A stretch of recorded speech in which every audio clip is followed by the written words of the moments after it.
Hi, I'm continuing my series on FAQs.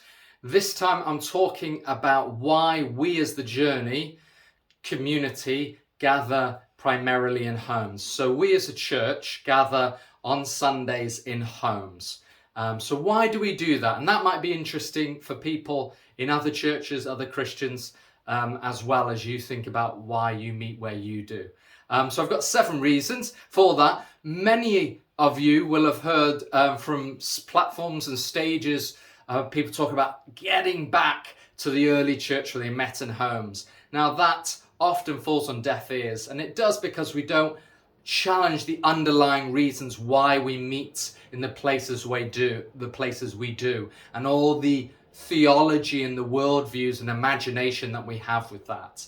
So we as the Journey meet in homes, and there's 7 reasons, and these 7 reasons are why we do, and there are also, ironically, reasons why you might not do, or a reason why it won't really work for you.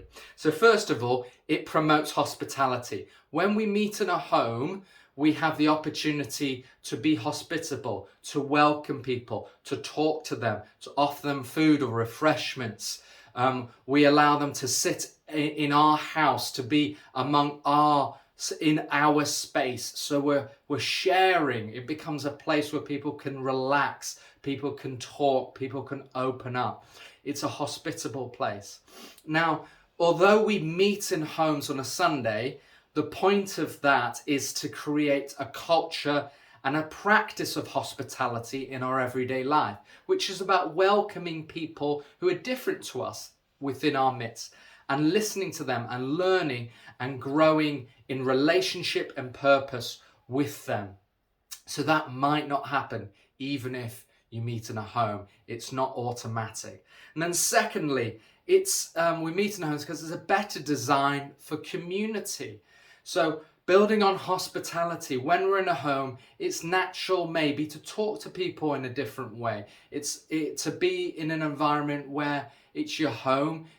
There's conversations and connections and relationships that can develop in ways that maybe it wouldn't happen in a sports hall or a religious building or wherever else many churches meet. So it's designed more for community, it's designed more for relationships. Having said that, you could be in a religious building, you could be with hundreds of people, and it might be more hospitable and build community better than in a house. There are lots of reasons why community is built. So it's not automatic, but it's definitely designed for community, which is what the church is all about. It's a community. It's about the relationships with God, one another, and our relationship with the world. And then thirdly, it's simple, so it's more financially sustainable. Now, that might seem a bit unnecessary to put that as a reason. But the reality is most of the church in the West is in decline and is having to adapt to this decline. We've bought into a model where you need lots of finances and resources for church to happen. The reality is it can be simple and not cost too much. And it enables, which I'll go on to, releasing people like myself and other people who feel called to ministry and not go into other jobs, so that mission can happen, so that the church can be focused on the outside world. So when you're meeting in homes, you can multiply them easier. You can train up people to host in homes. You can challenge some of the finances within a lot of churches, which actually just gets consumed and used on the church rather than on seeing God's kingdom advance in the world and serving the world. So it is more financially sustainable. A lot of the church is working out how to cut back, and it's going to be a real struggle because most of the church is not ready to meet in simpler ways.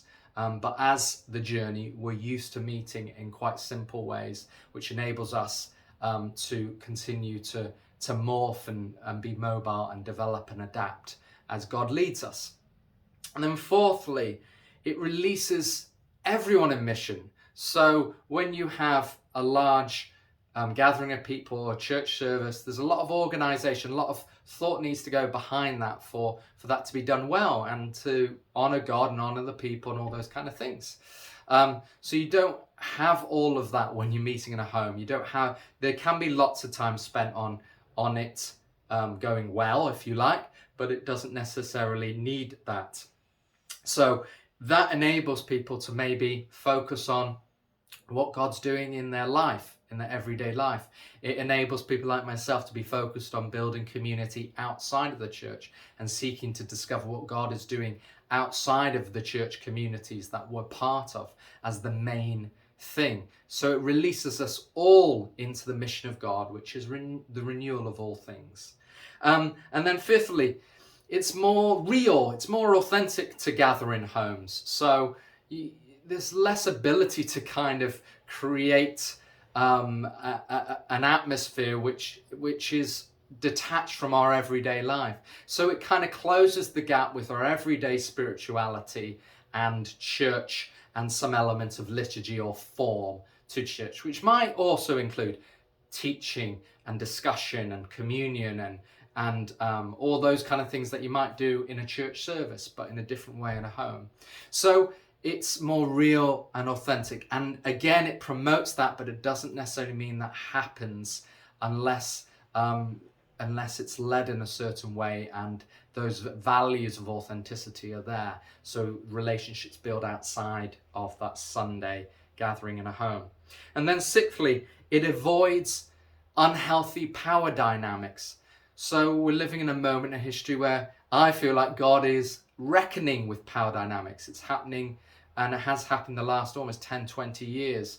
And the kind of power dynamics around politics and politicians and finances and race and sexuality, all of the power dynamics around these things are being questioned, and it's happening, and it's very much in the church.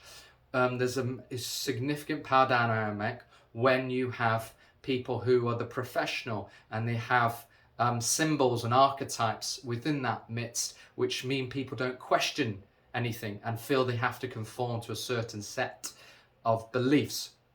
I'm not saying we don't need beliefs and we don't need to agree on things, otherwise we're not going to go anywhere together, but it means you can create a different power dynamic. It can be more equal in a home. So there's questions, there's wrestling with God, with one another. And I think that's really important to do to get to the kind of authentic, real faith we want to have that changes the world, and that is more attractive to the world as well. And then finally, meeting at home does make us more local orientated. We're meeting in our house. It's not somewhere we travel to, or even if you travel to someone else's house, there's a sense of locality to it. And local neighborhoods is where God is at work. He's at work in our neighbors' lives. He's at work in all the different places that we walk, the schools, the streets, all of the issues locally God is involved in. And when we meet in a home, we're just a little bit closer to that. Doesn't mean with any of these things or these kind of ideals that meeting in the home can help us towards these practices of things like hospitality, local mission, more just power dynamics. It can point us to all those things, but it doesn't necessarily mean they happen. But these are some of the reasons the Journey community meet in homes regularly.